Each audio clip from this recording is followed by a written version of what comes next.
The universe appears to be 13.8 billion years old. Earth is like 4.5 billion years old.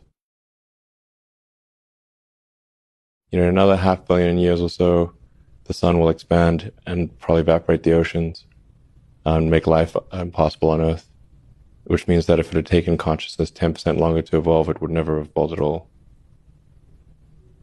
Just 10% longer.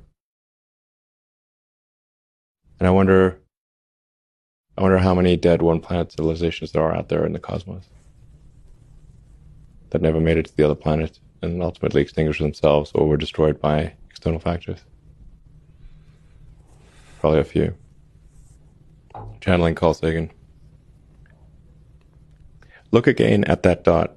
That's here. That's home. That's us. On it, everyone you love, everyone you know, everyone you've ever heard of, every human being who ever was, lived out their lives.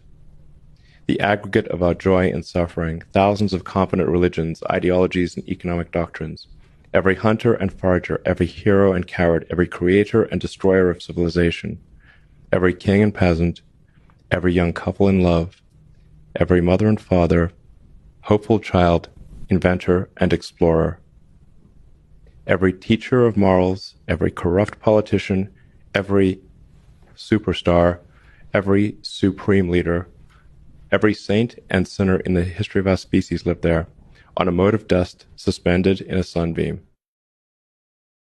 Our planet is a lonely speck in the great enveloping cosmic dark.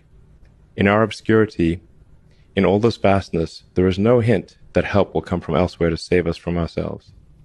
The Earth is the only world known so far to harbor life. There is nowhere else, at least in the near future, to which our species could migrate. This is not true. This is false. Mars.